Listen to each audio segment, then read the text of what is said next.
The woman known to history as Eleanor Roosevelt was born on the 11th of October 1884 in Manhattan, New York, the eldest child of Anna Rebecca Hall and Elliot Bullock Roosevelt. Both of her parents came from exceptionally wealthy and privileged socialite families. Despite her family's wealth and status, however, much of Eleanor's childhood was difficult, painful, and lonely. Her mother, Anna, maintained an emotional distance from her daughter and was often critical of her physical appearance, lamenting Eleanor's supposedly plain features and calling her granny to tease her for her solemn and serious manner. Eleanor's paternal aunt, Anna Roosevelt, known as Bammy, also looked upon her with disappointed pity, remarking that her niece was much too tall and her lips and teeth too large to make her a beauty. Such talk seems harsh to the modern observer, especially since all photographic evidence indicates that the young Eleanor was, in fact, a lovely girl. This kind of open criticism of a female child reveals the limited positions and opportunities open even to aristocratic women of the late 19th and early 20th centuries, who were not expected to do much more than marry well and raise children. In such a case, a girl perceived as cheerful, vivacious, and pretty, according to the conventions of the day, would almost certainly marry better than a so-called plain and serious one. Eleanor also had a complicated relationship with her father, Elliot, whom she loved dearly, but whose struggle with alcoholism meant that he was frequently absent during her childhood. When Eleanor was 8 years old, her mother died of diphtheria. Less than a year later, the same disease took her younger brother, Elliot Jr. When Eleanor was 10 years old, her father fell through a window during a bout of delirium tremens, and within 2 days died of a subsequent seizure, leaving his eldest daughter and third son, Hall, orphaned. Eleanor and Hall went to live with their maternal grandmother in Tivoli, New York, where they cleaved closely to one another. Their relationship remained close throughout their lives, and Eleanor always tried to act toward her brother as a mother might. She nonetheless spent her early adolescence frequently lonely and depressed. Even though she and Hall had moved into a fairly full house, Eleanor found little warmth among the relatives she lived with and was deeply intimidated by them. Her grandmother and aunt were stern and forbidding. Her maternal uncles, like her late father, were deep in the clutches of alcohol, and their behavior was just as erratic. Her paternal uncle, the charismatic Theodore Roosevelt, was always kind to her when he visited, but even he intimidated Eleanor with his boisterous and bombastic manner. The trauma she had suffered thus far had made her painfully sensitive, fearful, and timid, and she increasingly identified with the family opinion of herself as the ugly duckling.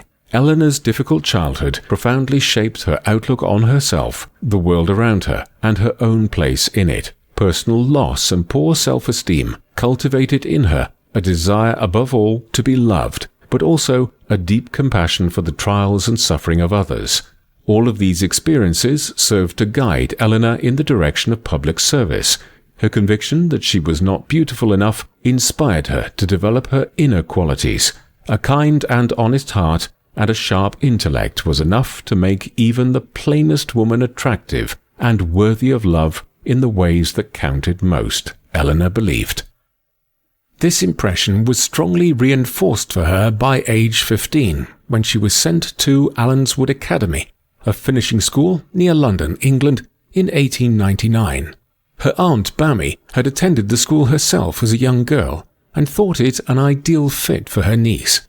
The school's headmistress, Madame Souvestre, was a strong mentor in Eleanor's life, who encouraged independent thinking, social consciousness, and social engagement in her students. Eleanor later wrote that her 3 years at Allenswood were the happiest of her entire life. At last, she had friends who were like-minded and who valued her for the person she was. She was well-liked, even popular. It was therefore a bitter pill to swallow when Eleanor's grandmother summoned her home in 1902 for her debut into New York society. Eleanor was now 17 years old, eligible to be presented to society, as well as eligible for marriage. She later spoke about how miserable she found the experience of being a debutante, which is hardly surprising. She had few friends among the young people at her debut or her coming-out party, after so long living in England. Moreover, since debutantes were frequently admired for little more than their looks and poise, one can imagine Eleanor's impatience with the notion of being a debutante after years at Allenswood Academy, where substance, not appearance, was stressed as all-important.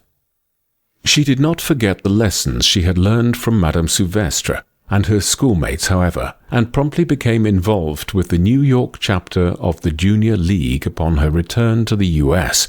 She spent the next 2 years teaching physical fitness and dance classes to children in the low-income neighborhoods of New York's East Side. A few months before her 18th birthday, Eleanor began discreetly seeing her distant cousin, Franklin Delano Roosevelt, who was 2 years her senior. They had encountered one another by chance at the New York Horse Show at Madison Square Garden, and their subsequent correspondence quickly became a romance. Each admired and loved the other for their ideals, intellect, and ambition, and Eleanor was hopeful that the life of a married woman, which social pressures dictated she undertake, might be a truly happy life after all. Franklin proposed to Eleanor in November of 1903, and she accepted. Unfortunately, the pair encountered serious opposition from Franklin's mother, Sarah Delano Roosevelt, who insisted that her son wait a year before announcing the engagement. Sarah remained against the match, doing what she could to convince Franklin to break off the engagement, but he would not be dissuaded. Sarah's opposition to their marriage and Eleanor's consistently tense relationship with her disappointed Eleanor deeply. She and Franklin had fallen in love and eagerly looked forward to their marriage. But Eleanor had also hoped that her new mother-in-law might also wholeheartedly embrace her and give her the mother's comfort she had been lacking for so many years. Sadly, her relationship with Sarah continued to be complicated and far less demonstrative or supportive than Eleanor had hoped, remaining so for many years to come. Eleanor and Franklin were married at the Delano family estate in Newburgh, New York, on the 17th of March 1905. President Theodore Roosevelt, who was Eleanor's uncle and Franklin's fifth cousin, gave the bride away. At the conclusion of the ceremony, Teddy kissed his favorite niece, slapped Franklin on the back, and joked about what a good idea it was to keep the name in the family. The New York Times likened Franklin and Eleanor's union to a royal wedding, where two scions of one of America's foremost aristocratic families joined their lives to one another. Sadly, Eleanor did not find married life to be all she hoped it would be. There was strain between herself and Franklin even before their 3-month honeymoon tour of Europe was over. Both of them loved, admired, and respected one another throughout their marriage. However, their biographers theorized their marital friction stemmed largely from the fact that they each wanted the other to play a role in the marriage, of which neither of them was capable.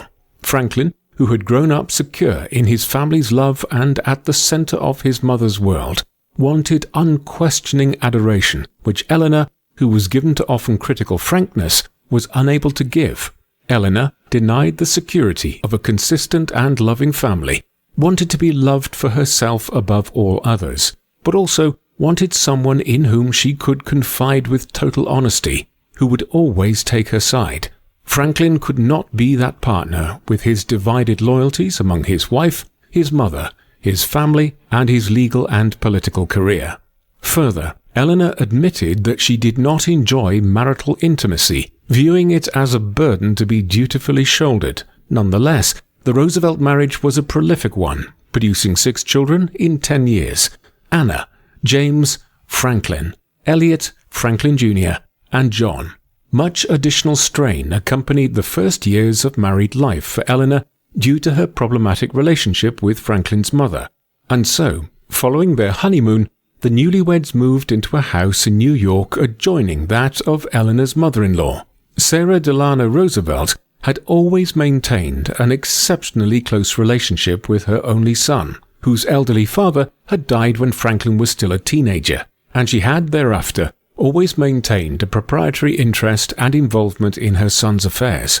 A large part of Eleanor's unhappiness during these years stemmed from friction with Sarah, who was constantly trying to assert her matronly presence and position in the Roosevelt household, frequently to the point of pushing Eleanor aside as the lady of the house. The eldest son, James, recollected that their grandmother had once insisted to them that she, not Eleanor, was their real mother. While Franklin was frequently absent and busy building his legal career, and later his political career, he delighted in his children and was a very loving, involved, and active father when at home or on vacation with his family. In contrast, Eleanor later wrote, she herself had always had reservations about her ability to understand or to care for children, and found it very difficult to show overt affection toward them. She reflected that she did not take to motherhood with the secure happiness she had expected. Eleanor's relationship with her own mother had always been detached emotionally, and she had received little warmth from subsequent caregivers after Anna's death. It is also possible that her relationship with her rather domineering mother-in-law may have also contributed to her conviction of her own parental shortcomings. Sarah was also often critical of Eleanor's physical appearance as her mother, Anna, had once been. Perhaps a more supportive environment in her early life, or in her early married life, might have given Eleanor greater confidence, comfort, and joy in her own marriage, as well as in motherhood. Before their first wedding anniversary, Eleanor confronted Franklin about her dissatisfaction with their home life. I did not like to live in a house, she later wrote, which was not in any way mine, one that I had done nothing about, and which did not represent the way I wanted to live. She had had no part in choosing or decorating the family home, and Sarah maintained full supervision of all domestic activities. Franklin assured her that she would settle in time. But few changes were made, and Eleanor grew more dissatisfied. One of the few places she felt at home was at her children's cottage, a charmingly simple and rustic affair on the family's holiday estate on Campobello Island, New Brunswick in Canada. It was during a family vacation at Campobello in 1909 that the young Roosevelt family suffered a painful tragedy. Their third son, Franklin, who was not yet a year old, died after a short illness related to a heart condition. Eleanor was devastated and blamed herself, believing that the child had been left too often with nurses and nannies, and that if she had been a better mother, she might have somehow had the power to help him. The sympathy from her mother-in-law and their mutual loss softened Eleanor's relationship with Sarah somewhat. Thereafter, Sarah tried to be warmer and more supportive toward her daughter-in-law, although she never ceased her proprietary approach toward her son's family or her criticism of her son's wife. Eleanor gave birth to her fourth child, Elliot, less than a year after losing baby Franklin, and two more boys, Franklin Jr. and John, during the next 5 years. Eleanor suffered yet more pain and resentment when 2 years after the birth of their last child, she discovered that Franklin had been having a love affair with her social secretary Lucy Mercer for several years. It came to light that Franklin had also discreetly explored the possibility of divorcing Eleanor, a prospect which both his mother and his political advisers had vetoed immediately. A divorce, it was believed, would kill Franklin's career, not to mention disgrace the family. Sarah even threatened her son with disinheritance. It was around this time that the Roosevelt marriage began to evolve. For the rest of her life, Eleanor remained deeply hurt and felt betrayed by her husband's unfaithfulness. Lucy was beautiful, young, sweet, and adored Franklin in the unreasoning and unreserved way that Eleanor could not. The affair seemed a confirmation that no one would ever love her enough in the way that she wanted to be loved, and that she would always move on an outer perimeter, even within her own family. At the same time, however, Eleanor was an eminently practical person and resolved to cultivate the best possible relationship with Franklin, one that became primarily a political and public service partnership, but which also retained a close intimacy based on a shared family, a shared past, respect and admiration for one another's intellectual and emotional capacities, and a strong desire for one another's approval. Franklin's affairs continued throughout their marriage, albeit very discreetly. Lucy Mercer remained an intermittent presence in his romantic life, and he also had a prolonged liaison with his longtime secretary, Marguerite LaHand, known as Missy.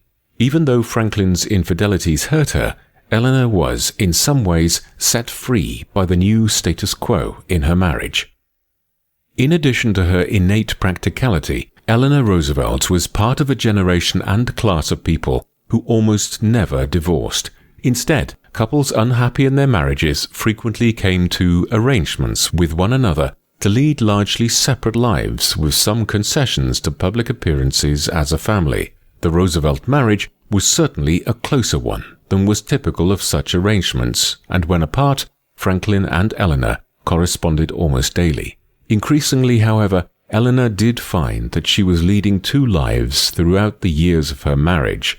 There was her public life as wife, mother, and active social reformer. Then there was her private life, largely separate from her family, where she formed several intense romantic relationships throughout her lifetime, both during her marriage and in her widowhood. Those close to the Roosevelts lamented their seemingly unhappy marriage. Franklin's cousin Daisy once wrote about what a pity it was that Franklin and Eleanor did not get along so well, since they were both individually such fine people. Still, Eleanor and Franklin remained a solid family unit. When he was stricken with polio beginning in 1921, Eleanor was utterly devoted to his care and recovery. Further, she wholeheartedly supported and defended his decision to continue pursuing his political career, against the advice of his mother, who would have preferred that her son retire to a more sedate life, less taxing on his physical strength. Franklin, a great admirer of his enormously popular cousin, the late President Theodore Roosevelt, was no less ambitious to reach the same lofty heights of achievement as Teddy had. Eleanor thereafter became one of Franklin's most important advisors, remaining actively involved in the formation of his perspectives and policies throughout his political career, including his later presidency. She took over some of his political engagements and began to give speeches in support of his candidacy and initiatives. Her biographers have described her as Franklin's social conscience, an important ally, unlike the typically sycophantic political operatives which politicians must often rely upon. Eleanor never hesitated to personally visit communities to see for herself the conditions under which people lived and worked, and she remained guided by her own empathy and compassion. She therefore proved invaluable to Franklin by providing honest and frank evaluations of how enacted policies worked on the ground and what initiatives might be needed to improve conditions for as many people as possible. Most significantly, she could make her evaluations and recommendations unbounded by concern for political consequences and in the interest of the public good. During the First World War years, Franklin served as Assistant Secretary of the Navy in President Woodrow Wilson's cabinet, although despite his desire to serve overseas, Franklin did not see any real military action. Eleanor worked with the Red Cross through the years of the Great War, and in spite of her fear of those with mental health issues, a residual fear left over from a difficult childhood with multiple alcoholic and delusional family members, Eleanor visited and thoroughly assessed veterans' hospitals to familiarize herself with the trauma which former soldiers were going through and how best to help them. She took the experience as a lesson that one should always attempt that which is frightening and intimidating nonetheless, and thus become stronger. By the time she reached her mid-30s, with her childbearing years behind her, Eleanor began to dedicate more of her time to her work for social reform once again, and began to gain a public reputation which matched the growing political influence of her husband. She formed both professional relationships and personal friendships with several women active in the Democratic Party, within the ranks of which her husband was also rising, and set to work on various charitable, educational, social justice and labor justice initiatives. She became involved with the League of Women Voters, befriending the noted suffragettes and reformers Esther Lape and Elizabeth Reed, and working for multiple causes alongside them. Eleanor, along with her female compatriots, campaigned for Democratic candidates and voted for the first time, along with many other American women, in the election of 1920. Through her association with the Women's Trade Union League, Eleanor worked for improved conditions in low-income urban areas and for humane labor standards such as a fair minimum wage, a work week not exceeding 48 hours, and an end to child labor. With two of her new friends among the influential women of the Democratic Party, Marion Dickerman and Nancy Cook, Eleanor helped establish the Todd Hunter School for Girls in New York, a finishing school and college preparatory academy where she spent 3 years teaching history and literature classes, emphasizing independent thinking and an active social conscience to her students, just as Madame Souvestre had stressed in her lessons when Eleanor had been her student. In 1927, in partnership with Dickerman and Cook, Eleanor also established Val-Kill Industries, which provided jobs to poor rural families manufacturing colonial-style furniture and homespun decor for sale. The three women also worked together campaigning for Democratic candidate Alfred E. Smith for president in the 1924 and 1928 elections. Eleanor also simultaneously campaigned for Franklin's bid for governor of New York in 1928. Franklin was victorious, and the family moved into the governor's mansion in the New York capital at Albany. All of this activity served to help Eleanor forge her own independent path, separate from her family, although she did remain closely connected to her husband and children. Additionally, her increasing involvement in public life and service removed her somewhat from the force of her mother-in-law's criticism and control, which had largely taken place in domestic rather than public settings. Predictably, Sarah was disapproving of Eleanor's reform activities and new friends, believing that her daughter-in-law should have given up her work for the Red Cross and all other causes following the end of the war and returned to her domestic role as wife and mother. The idea of returning to the life of socialite domesticity seemed to Eleanor a dull waste of time and energy. "During my early marriage," she later wrote, "I lived according to my mother-in-law's pattern, and later, my children's pattern." Now, Eleanor was ready to strike out in a more independent direction that was meaningful to her. She and Franklin commissioned the construction of a separate workspace and cottage in Hyde Park, a short distance from the Roosevelt Springwood estate and separate from the family home, where Eleanor could work, entertain her friends, and make the place her own. Val-Kill Cottage eventually became Eleanor's permanent residence during the difficult period after Franklin's death many years later.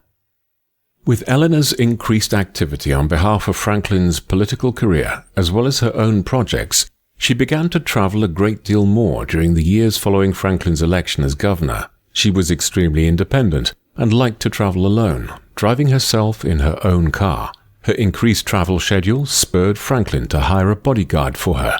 Earl Miller, a former New York State trooper, came to work in the Roosevelt household in 1929. Young, fair-haired, handsome, and friendly, Earl quickly developed a close relationship with Eleanor, who was now 44 to his 32. The exact nature of their relationship is hard to ascertain, but Eleanor's biographers tend to agree that for at least a few years, the bond between Earl and Eleanor was a romantic one. He remained one of her closest and most intimate friends for the next 3 decades, until Eleanor's death. The reason that the nature of the relationship between Miller and Roosevelt is still murky is because the bulk of the many, many letters which the two wrote to one another over the course of 30 years have been lost. It is believed that they may have been intentionally destroyed or discreetly purchased and sealed within a private collection just prior to Eleanor's death. But whatever their exact relationship, scholars believe that Miller was probably Eleanor's first serious romantic entanglement since the painful revelations of Franklin's infidelities a decade before. Those experiences had dealt a serious blow to her self-esteem. The experience of finally being loved for herself and by someone who expected nothing more of her than that she should simply be herself likely gave Eleanor some of the confidence she had been lacking, enabling her to proceed ever more bravely and boldly into the public sphere, and inspiring her to pursue a fulfilling life on her own terms, as Franklin had always done. When Franklin won the presidency in 1932, Eleanor was, as one of her biographers put it, rather reluctant to approach her position as First Lady. While she had been highly active in public life and service for many years already, she was apprehensive about the substance of the position itself. Traditionally, The First Lady served in a role with minimal responsibility and limited public exposure. Most wives of presidents had never been much more than domestic hostesses at the White House. Eleanor Roosevelt expanded the role of First Lady enormously and is still one of the most, if not the most, well-known and well-loved women to have ever held the position. Part of the reason for her continued active involvement in politics and social reform during her husband's presidency, especially on his behalf, stemmed from the fact that Eleanor had already been performing such a role for many years. Yet, previous First Ladies had had occupations, causes, and ambitions which they had given up when their husbands attained the presidency. Lou Henry Hoover had been a committed feminist activist prior to Herbert Hoover's successful election in 1928, a cause from which she distanced herself upon becoming First Lady. When Edith Wilson stepped into an active administrative role on behalf of her husband, Woodrow Wilson, after he suffered a debilitating stroke near the end of his presidency, she assumed those duties in an extremely discreet and covert fashion, largely to keep any indication of her husband's precarious health quiet. Eleanor Roosevelt also helped her husband to shoulder the many duties which his already demanding work schedule and physical condition made difficult, and thus helped to minimize any public impression of Franklin's disability. However, her determination to engage with the position of First Lady in such a public, assertive, and independent-minded manner as she did set her apart from other presidential wives who had previously occupied the White House. Eleanor had changed since the rocky early years of her marriage and Franklin's illness. No longer would she be awkward and aloof in company or in public, feeling inadequate to every situation. The friendships and relationships she had formed, the causes and initiatives she had embraced, and the political experience she had gained gave her the impetus and confidence to be more active, involved, and influential in the political process and in public life than any First Lady had ever been. In the final months of Franklin's presidential campaign in 1932, Eleanor met Lorena Hickok, a 37-year-old female reporter assigned by the Associated Press to cover the Democratic candidate's wife. The two formed an intimate and close bond almost immediately that was to last the rest of Eleanor's life. Her biographers report that Lorena fell deeply in love with the First Lady. Finding it impossible to write about Eleanor for the public in any remotely impartial or detached fashion, she quit her newspaper job and went to work instead as part of the Roosevelt's White House staff. Eleanor, and Hick, as she affectionately nicknamed her, were constant companions through the White House years of the 1930s and early 40s, and when apart, wrote effusive, emotional, and lengthy letters to one another daily, each as long as 15 pages. Many of these letters survive, unlike the letters between Eleanor and Earl Miller, and Eleanor's relationship with Lorena Hickok is, therefore, quite a bit clearer. Despite the obvious passion and romantic feelings which seem to be fairly clearly expressed in these letters, scholars have often been notably reluctant to describe Eleanor and Lorena's relationship as romantic. "I cannot kiss you," Eleanor once wrote to Lorena, "so I kiss your picture good night and good morning." She wrote also about her longing to see Lorena, and her assurance that no one in the world meant to Eleanor quite what Lorena did. Some historians have cautioned readers and history students not to make romantic or sexual suppositions about Roosevelt and Hickok, which can never be fully proven, or to infer a sexual orientation which historical figures did not claim for themselves.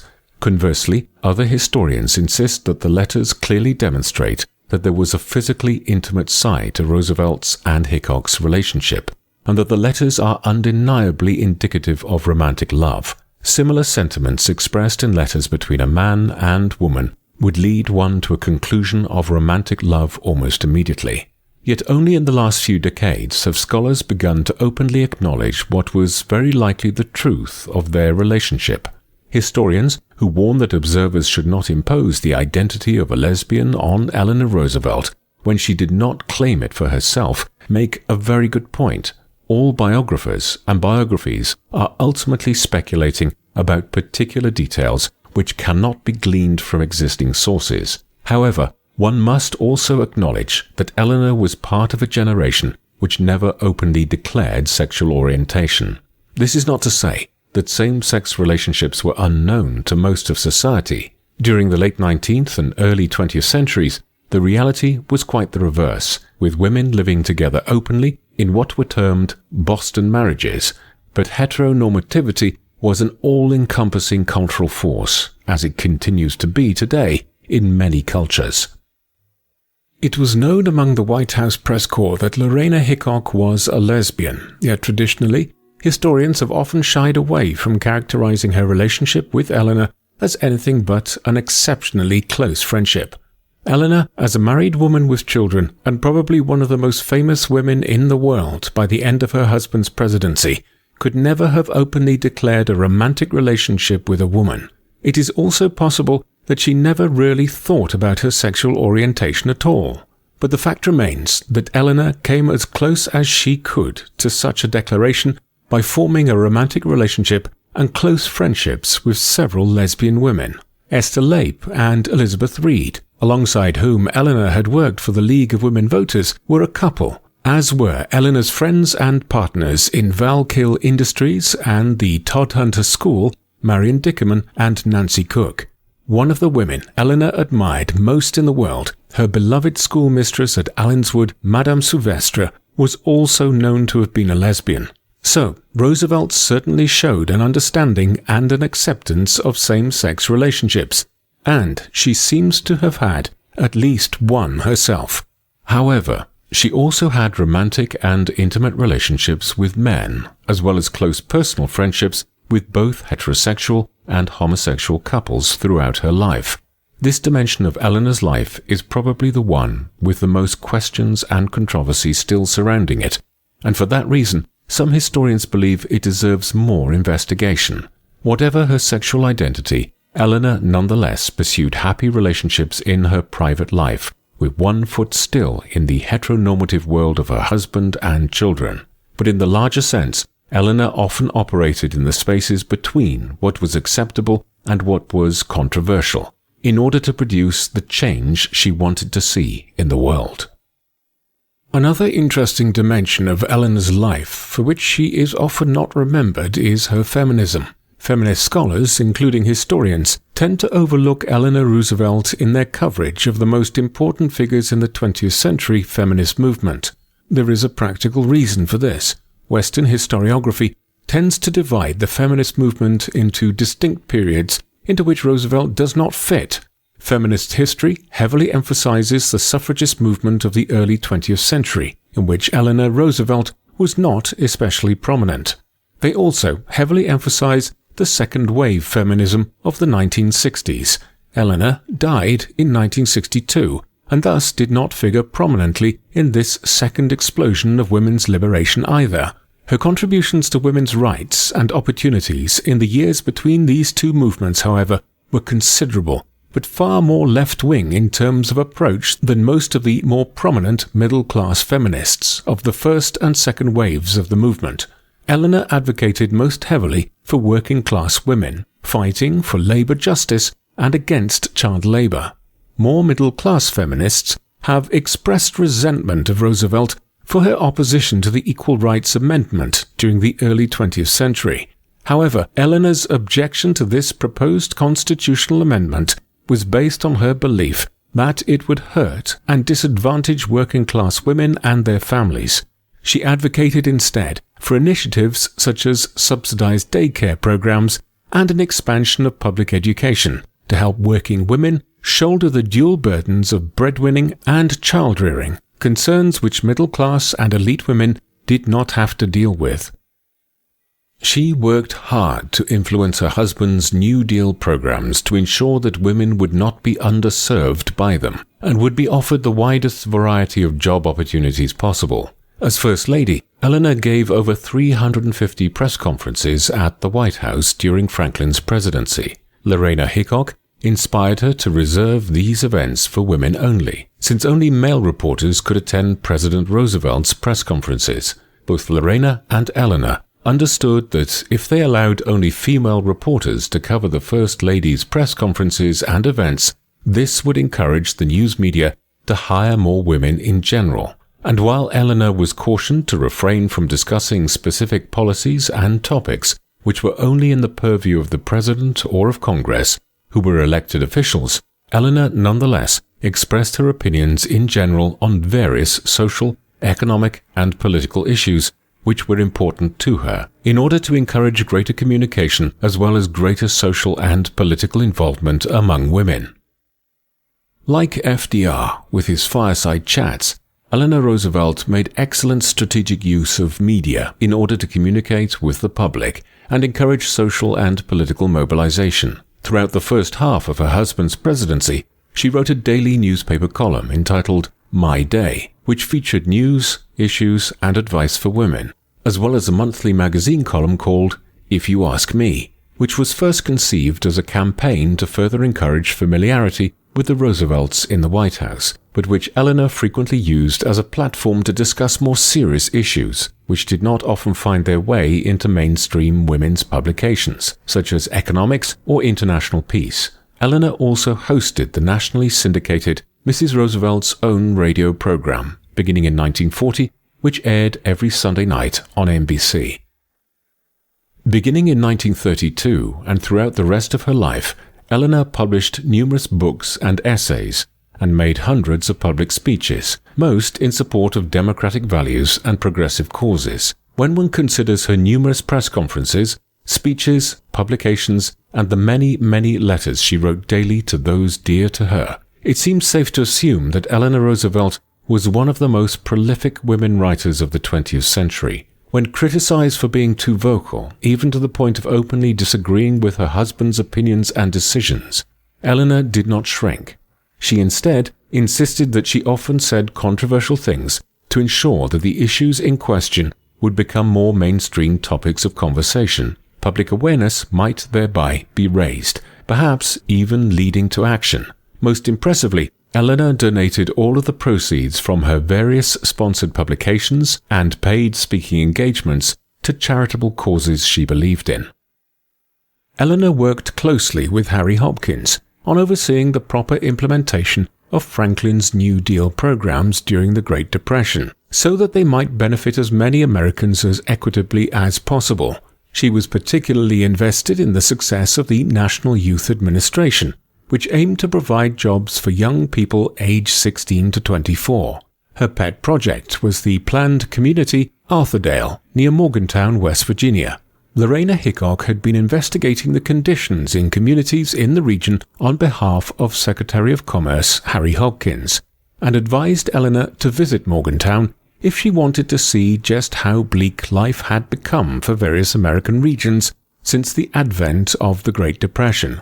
The First Lady was deeply affected by the plight of the people in Morgantown, most of whom were unemployed miners, blacklisted from virtually the only employment opportunity in the area because of their attempt to organize a union. Adequate shelter, as well as reasonable access to food and clean water, were not at all assured. Families shared their indoor accommodation with any livestock they were still lucky enough to own. Some families were even sleeping in caves and culverts. Eleanor was determined to adopt the whole town, moving all of the inhabitants to a planned community, which she hoped could eventually become self-supporting. Franklin enthusiastically supported Eleanor's vision, making Arthurdale a New Deal program, and Eleanor poured nearly all of her own income into the project. While the town itself has been called a failure by some historians, with the last of the land being sold off by the government in 1942, Eleanor had the satisfaction of seeing many of the town's families get back on their feet financially and remain stable for years afterwards, thanks to their residency and support at Arthurdale. Experiences with planned communities like Arthurdale highlighted for Eleanor the fact that, while the New Deal was doing a great deal of good for various American communities hard hit by the Depression, help was not being given equally to all Americans. The residents of several planned communities, including Arthurdale, refused to allow African American or Jewish miners and their families to live in their towns. She was shocked to discover that the planned community established in West Virginia the year before Arthurdale, named Eleanor in her honor, was in fact a sundown town, meaning that any person of color remaining within the town limits after sundown might be harassed, forcibly expelled, arrested, or even subjected to violence. Having initially hoped to establish diverse communities, she was dejected at being defeated in town meetings at which the white residents invariably voted to restrict residency to white Christians only. Eleanor Roosevelt thereafter became much more active and vocal in the cause of civil rights. When it became clear to her that widespread American racism was affecting the administration of New Deal initiatives in African American communities, she was quick to pressure her husband and his administration to adjust their strategy to ensure that black men, women, and children benefited from these programs as much as white Americans. Despite her best efforts, only about a third of black Americans in need received both regular and sufficient support from the New Deal. Eleanor was determined to do more and began to cultivate working relationships and friendships with noted black activists and civil rights leaders, such as Walter White, chairman of the NAACP, the National Association for the Advancement of Colored People, and Mary McLeod Bethune, the prominent educator and activist. The Roosevelt administration exceeded previous administrations in the appointment of African Americans to federal jobs and established a much more comprehensive advisory system on civil rights within the White House. Franklin, however, as the Democratic Party leader and president, was dependent on the cooperation and support of white segregationist politicians, primarily from the South, who wielded enormous power within Congress. Franklin, or FDR, as he is perhaps better known, therefore declined to publicly back a bill which would make lynching a federal crime. Racially motivated violence against African Americans, particularly black men and boys, had been prevalent in the South since the Reconstruction period following the American Civil War, most particularly since the 1890s. Segregationist politicians decried the anti-lynching bill as a usurpation of state rights and legal jurisdiction. FDR refused to meet with Walter White when he asked for a meeting to discuss the anti-lynching bill. Eleanor, therefore, personally invited the NAACP's leader to the White House for tea, making sure that Franklin would be present as well. Both Walter and Eleanor were deeply disappointed at the president's lack of public support for the bill, despite his assurance that he would gladly sign it if it passed in Congress, which it sadly did not. And although it was revived again and again during the 20th century, the current incarnation of this bill, the Emmett Till Anti-Lynching Act, has still not achieved full passage under the current 117th Congress. While her husband showed muted support for the civil rights of African Americans during his presidency for political reasons, Eleanor conversely became more active in the movement, and her pointed support drew a great many black voters away from the Republican Party and into the Democratic Party. Eleanor was devoted to expanding education, training, and opportunities for African Americans, advocating for an end to segregation and structural disadvantage, and improving overall conditions for black communities throughout the remainder of her life. One of her more notable public gestures, encouraging the civil rights movement, was her invitation to the black opera singer Marian Anderson, whom the organization known as Daughters of the American Revolution had refused to allow to perform in Independence Hall, as Washington, D.C. was still segregated. Eleanor, who had been a long-time member of the DAR, promptly withdrew her membership from the organization and asked Anderson to perform on the steps of the Lincoln Memorial. Anderson's rendition of My Country, 'Tis of Thee remains an iconic sound and video recording in American 20th century history. When World War II broke out, Eleanor found ways to support the war effort while still maintaining a focus on her domestic social reform agenda. She visited the American troops and performed inspections in England in October 1942, and also visited the American forces in their various posts in the South Pacific in November of 1943. She drew admiring crowds to the events she attended and made speeches at, and her personal touch was much remarked upon with approval. Admiral Halsey had been wearily and resentfully anticipating her visit, saying that he had no time to chaperone some do-gooder while she took advantage of a photo opportunity. At the conclusion of her visit, however, he praised her conduct and commitment to the well-being of the men serving. When Eleanor inspected a facility, she did not just cut the ribbon, shake a few hands, take a commemorative photo, and then leave, but stopped to talk to as many people as possible. At the military hospitals she visited, she stopped for a brief chat with nearly every patient on the ward. GIs recalled Mrs. Roosevelt's greeting them warmly and asking if they were being treated well, if they had everything they needed, if there was anything she could do for them. On the domestic side, Eleanor advocated for greater employment opportunities for women and African Americans in wartime industries, particularly in manufacturing and skilled trades. Above all, she believed everyone deserved a chance to be useful and to advance and profit as a result of their service. Eleanor also provided personal and financial support for the expansion of the pilot training program at the Tuskegee Institute in Alabama, a historically black college and trade school, helping to finance the building of Moton Airfield and supporting the creation of the first all-black unit of fighter pilots.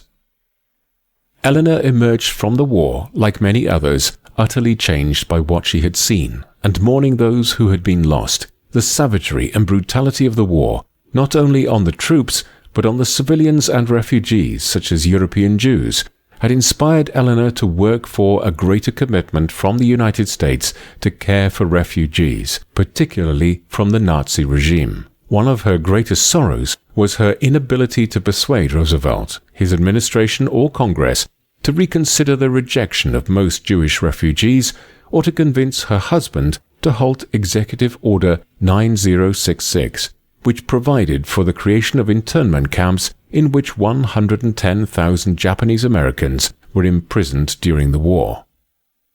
On the 12th of April 1945, Franklin died of a cerebral brain hemorrhage at his home in Warm Springs, Georgia, named the Little White House.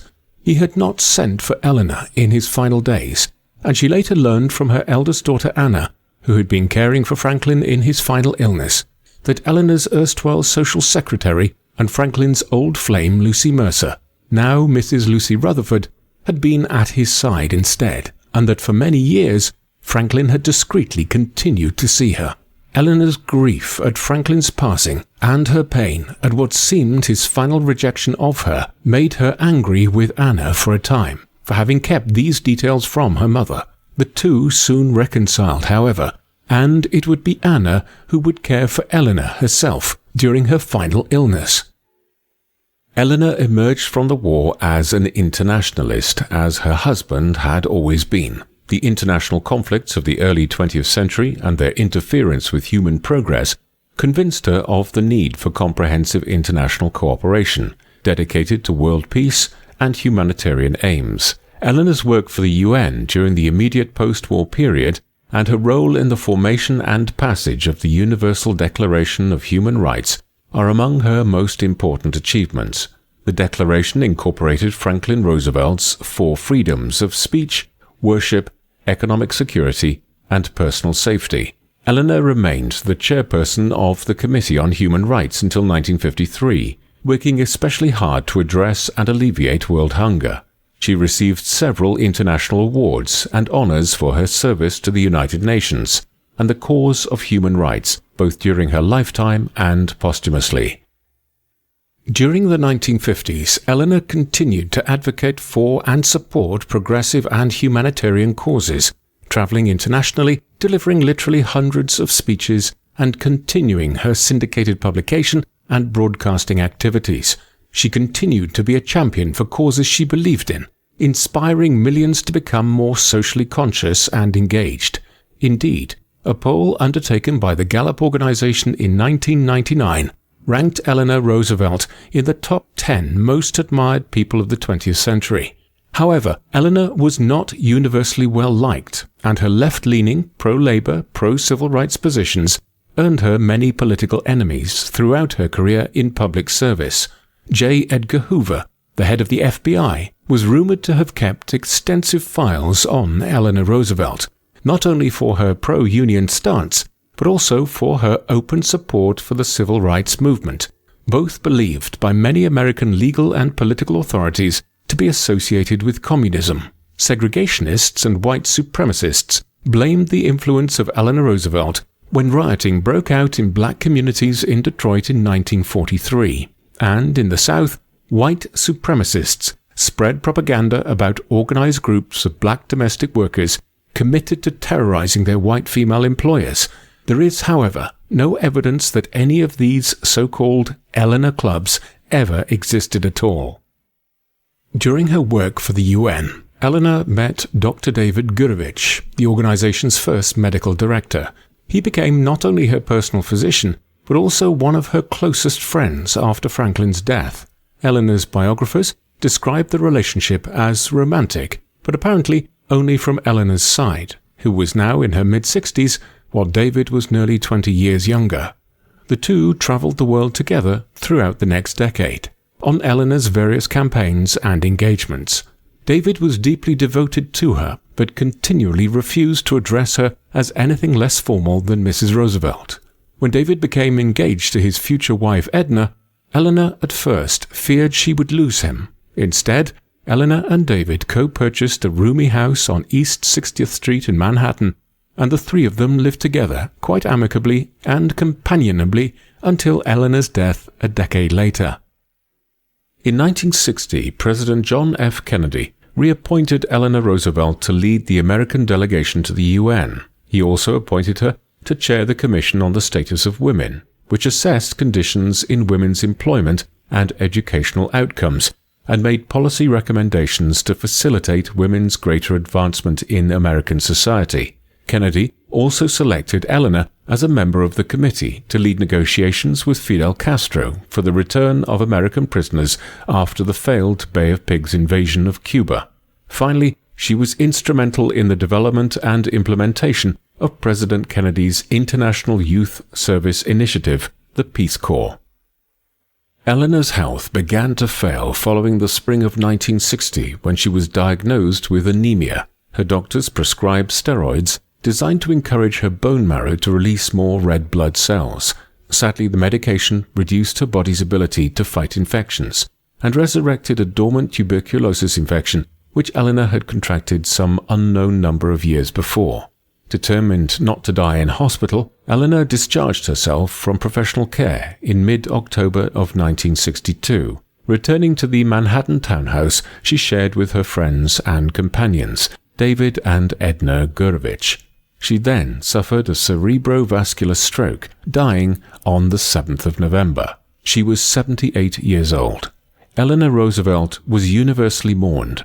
President Kennedy ordered all flags and standards lowered to half-mast all over the country and at American government and diplomatic posts all over the world. Her funeral was attended by 4 presidents: Truman, Eisenhower, Johnson, and Kennedy, all of whom paid warm and sincere tribute to her as one of the well-loved and remarkable women of the 20th century. Eleanor was laid to rest beside Franklin in the Rose Garden at their Springwood estate at Hyde Park, which is now the Roosevelt Presidential Library and Museum. The prominent Democrat, Adlai Stevenson, said of her in his eulogy, "She would rather light a candle than curse the darkness, and her glow has warmed the world." What do you think of Eleanor Roosevelt? Let us know in the comments below. And as always, thank you very much for watching.